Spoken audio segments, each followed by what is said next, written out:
पहलगाम की पीड़ित महिलाओं के बारे में कहे गए बयान के लिए निंदनीय शब्द से निंदनीय शब्द तक को आपत्ति होगी। नारी वंदन की जगह नारी का अपमान, निंदा और हर संभव शोषण उत्पीड़न करना ही भाजपा का असली चेहरा है, जो बेहद शर्मनाक है। पहलगाम में हुए आतंकवादी हमले के जवाब में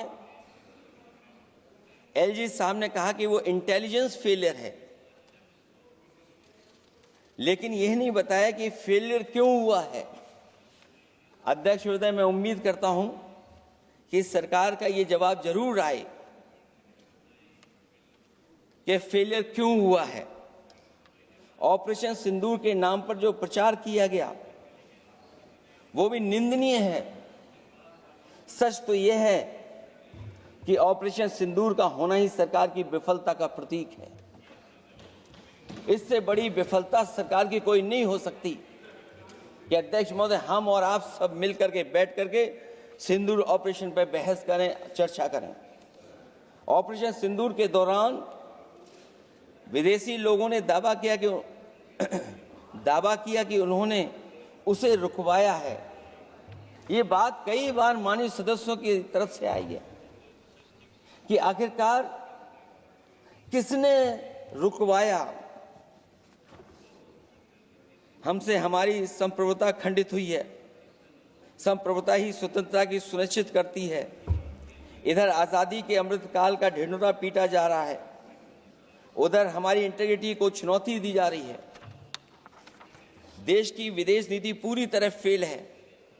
ऑपरेशन सिंदूर और पहलगाम की घटना पर दुनिया के किसी भी देश ने हमारा साथ नहीं दिया। ये हमारी विदेश नीति का संकट काल है। हमारे पड़ोसी देश या तो अतिक्रमण कर रहे हैं या हमारे साथ नहीं खड़े हैं। और अध्यक्ष महोदय, जो हमारे मंत्री जी हैं, जिनका क्षेत्र बिल्कुल सीमा पर है, उनसे बेहतर कोई नहीं जानता होगा कि आखिरकार पड़ोसी देश कितना हमारी सीमाओं पर अतिक्रमण कर रहा है। गंभीर नहीं है। समाजवादियों ने हमेशा देश की सरकारों को चिताया है कि असली चुनौती और प्रतिद्वंद्विता किस देश से है, कौन पूर्वोत्तर की सीमाओं में इंक्रोचमेंट कर रहा है।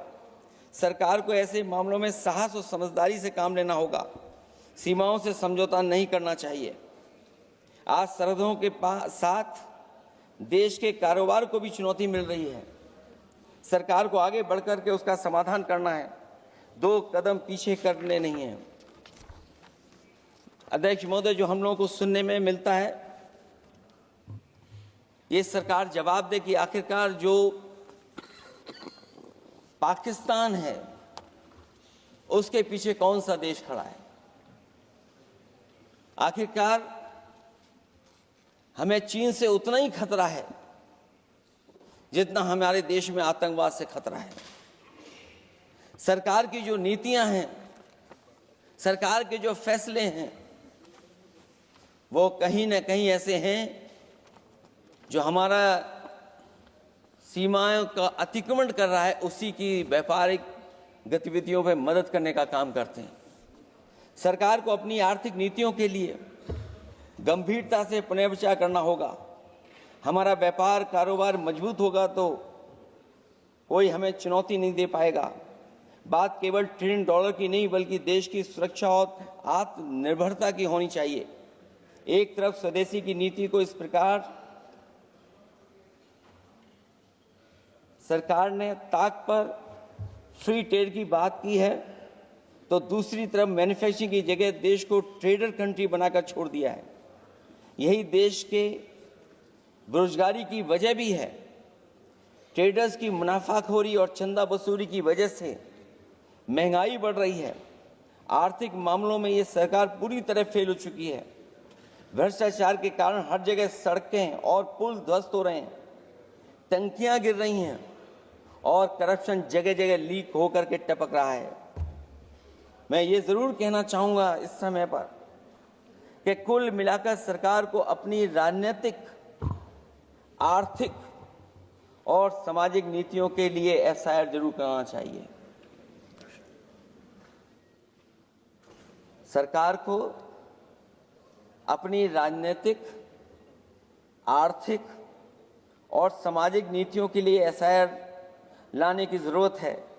वो हर बार ये कहकर नहीं बच सकती कि चूक हुई है, क्योंकि हर बार सरकार ये कोशिश करती है कि इन घटनाओं से बच जाएं हम, केवल चूक कहकर करके। केवल हमारी सीमाएं जो पाकिस्तान से जुड़ी हैं, वहां तो आतंकवाद का हमेशा खतरा ही रहता है, लेकिन जो दूसरी सीमाएं हमारे देश की जुड़ी हुई हैं, उनसे भी हमारे देश को लगातार खतरा बढ़ता चला रहा है। आज अपनी सीमा की स्थिति गलवान से पहले की स्थिति तक भी नहीं लौटी है। जो पहले स्थिति थी वहां ये सरकार नहीं पहुंच पाई है। वास्तविक में नियंत्रण रेखा के कई क्षेत्रों में महत्वपूर्ण बफर जोन जब भारतीय गश्ती के लिए उपलब्ध नहीं है, तो पूर्वी लद्दाख में अतिरिक्त भारतीय तैनाती जारी है, जिससे सेना को सैनिकों की भारी कमी का सामना करना पड़ रहा है। हमें उम्मीद है कि जब इतने महत्वपूर्ण समय पर बहस हो रही है, तो सरकार अपनी अग्निवीर वाली योजना को वापस लेने का काम करेगी, जिससे कम से कम सेना की कमी, हमें सेना को पूरी की पूरी सेना मिल सके। जनवरी में अपनी वार्षिक प्रेस वार्ता में जब सेना प्रमुख ने से ये पूछा गया, तो उन्होंने जवाब डालते हुए कहा कि गश्ती से जुड़े फैसले अब स्थानीय कमांडरों पर छोड़ दिए गए हैं। जैसे भारत की सीमाओं की पवित्रता अब राजनीतिक नेतृत्व का नहीं, बल्कि स्थानीय सेवा अधिकारियों का मामला रह गया है। इस पे भी सरकार को बहुत गंभीरता से सोचना पड़ेगा कि जहां लगातार हमारी सीमाओं का एनक्रोचमेंट हो रहा है। चीन ने भारतीय वाहन निर्माताओं के लिए आवश्यक दुर्लभ खनिजों की आपूर्ति रोक दी है। सुना है कि बुलेट ट्रेन प्रोजेक्ट के लिए सुरंग खोदने वाली मशीनें, डीएपी जैसे उर्वरक और यहां तक कि कई बड़ी कंपनियों की रणनीति के तहत उनकी सप्लाई रोकने का काम किया है। जहां हम एक तरफ आत्मनिर्भर का नारा दे रहे हैं, वहीं हम किस पर निर्भर होते चले जा रहे हैं, ये भी विचार करने का सवाल है। सुनने में आ रहा है कि कुछ महीनों के बाद सरकार बीजिंग में मंत्री अधिकारी सब मिलकर के कोई बहुत बड़ी मीटिंग होने जा रही है।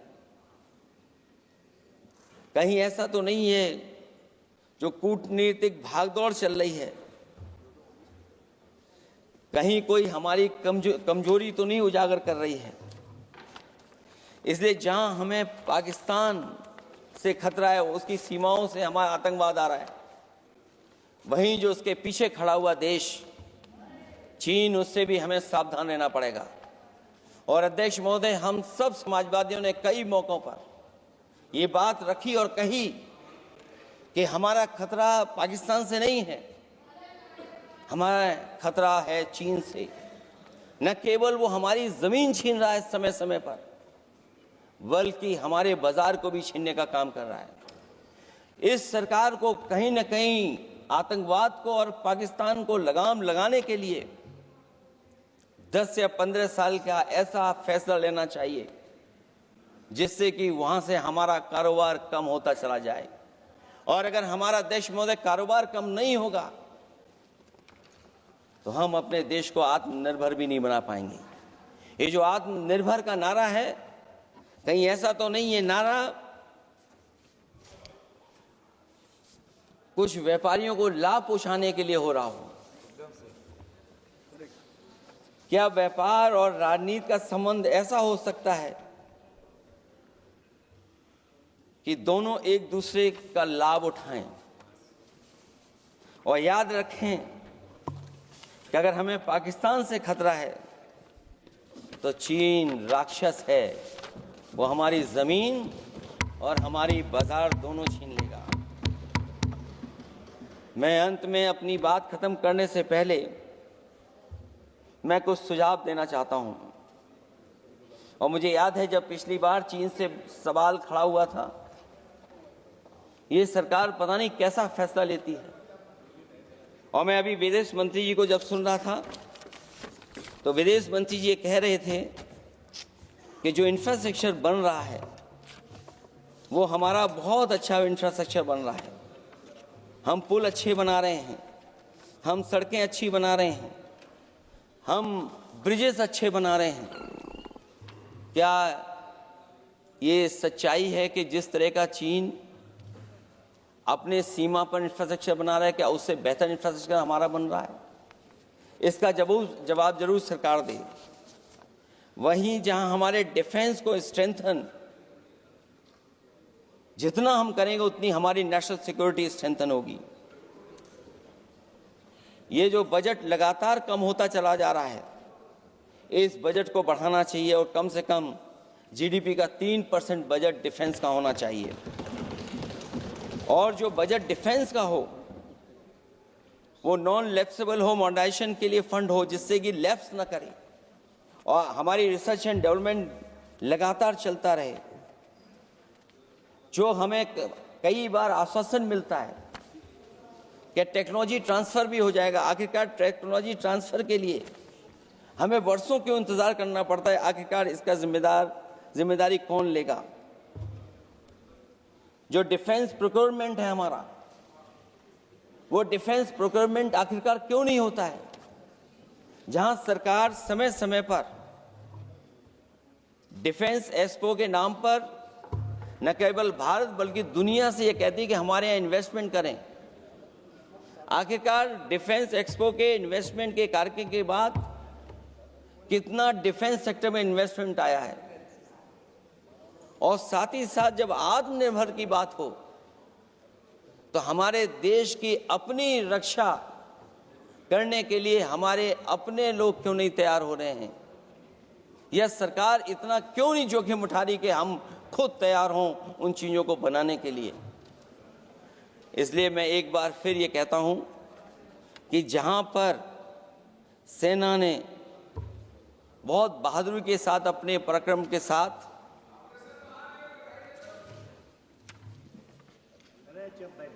पराक्रम, वीरता और अदम्य शौर्य की जो उन्होंने परिचय दिया, उसके लिए फौज को मैं बधाई देता हूं।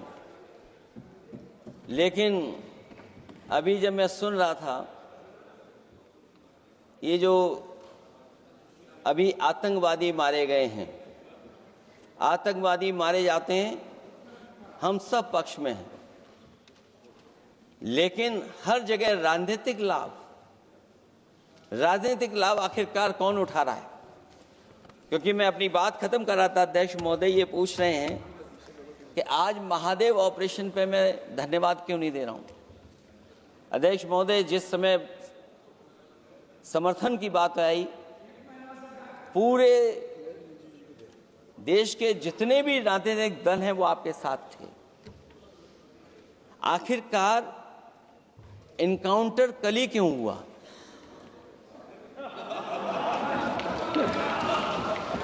और अध्यक्ष महोदय, फिर वही बात मैं दोहराऊं जिसकी वजह से पहलगांव हुआ, जिसकी वजह से पुलवामा हुआ। अगर ये इतना ही टेक्नोलॉजी और इन सब चीजों को समझते हैं और जानते हैं, इतना ही टेक्नोलॉजी और इन चीजों को सब समझते हैं, तो आखिरकार अध्यक्ष महोदय पुलवामा में जो गाड़ी में RDX आया, वो गाड़ी आज तक क्यों नहीं पकड़ी गई? और शायद भारतीय जनता पार्टी के लोग ये जानते होंगे कि बहुत सारे विभाग सरकार के होते हैं, सैटेलाइट इमेजेस देते हैं। अगर आज भी भारतीय जनता पार्टी चाहे तो पुलवामा में जो गाड़ी आई है, सैटेलाइट इमेजेस से वो पता कर सकती है कि वो किस रास्ते से वो गाड़ी आई थी। आप हिम्मत क्यों नहीं जुटा पा रहे हैं उसके लिए?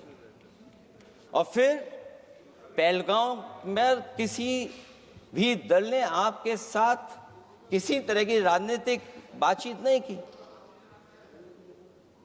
लेकिन राजनीतिक लाभ आपने कांग्रेस पार्टी से भी उठाने की कोशिश की, हमारे से भी उठाने की कोशिश की।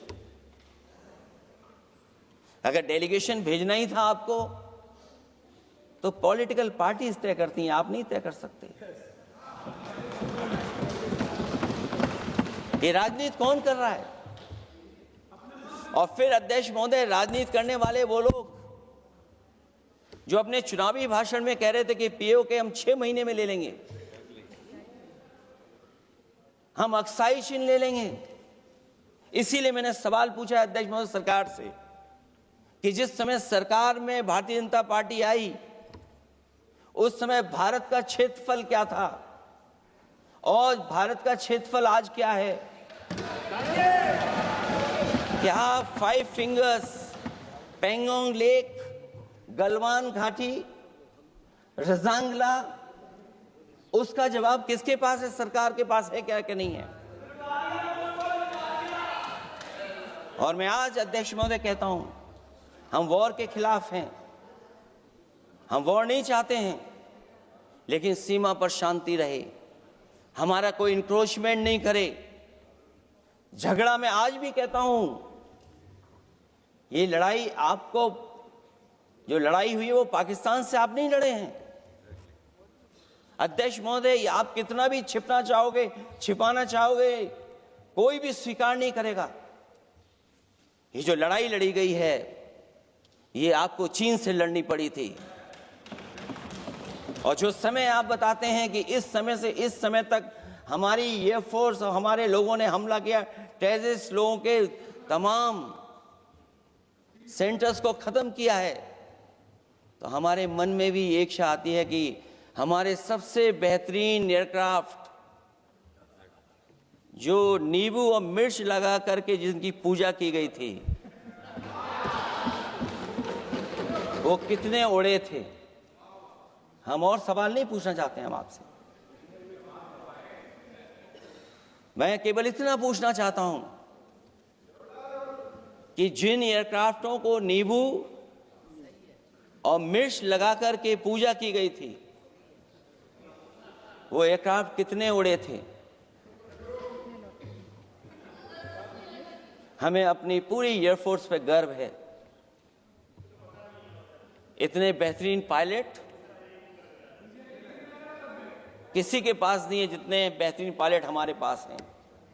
और हम समाजवादी वो लोग हैं जिन्होंने ऐसा इंफ्रास्ट्रक्चर सड़कों का बनाया था कि अगर कभी इमरजेंसी हो तो आपका एयरक्राफ्ट वहां पर उतर जाएगा।